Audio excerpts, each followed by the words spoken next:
Well, the Syrian President Bashar al-Assad's office is calling this U.S. strike reckless, irresponsible behavior in a statement they released this morning, accusing Washington of making rash action and being dragged into what they're calling a false propaganda campaign against the regime.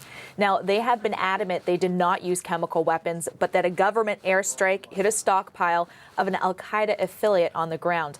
And the president's office saying this will not discourage them in their fight. And in fact, this morning, there are reports of more airstrikes in the area of that chemical attack on Tuesday, one of the last opposition strongholds. So Russia, its ally, is calling this an act of aggression and a violation of international law.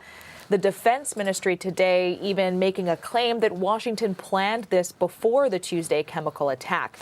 So they're calling right now for an emergency UN Security Council meeting and have suspended a deal with the U.S. military that they had to coordinate air traffic over Syria. So along with demanding a serious explanation from the U.S., they say there are plans now to strengthen Syria's military defenses.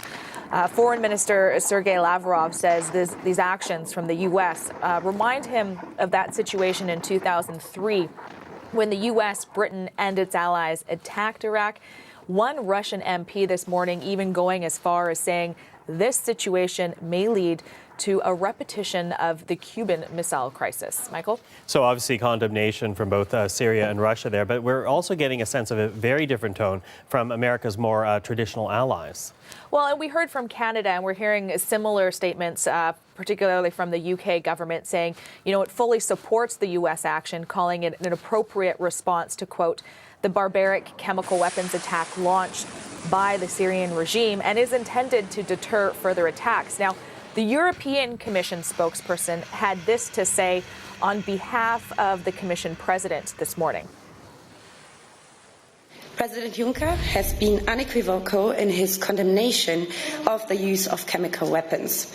The repeated use of such weapons must be answered. He understands efforts to deter further attacks. There is a clear distinction between airstrikes on military targets and the use of chemical weapons against civilians. Now, the message from them, though, that efforts to find peace should be redoubled, but that only a political transition can lead to that outcome. A sentiment similar to the one in a joint statement from France and Germany calling for the UN process to try and find a peaceful solution to the Syrian crisis. And not long ago, the Turkish government came out saying, this is a major foe of the Assad regime, saying the U.S. strike is a positive development, but it's not enough, calling now for a no-fly zone in Syria to prevent any further attacks from the Assad regime.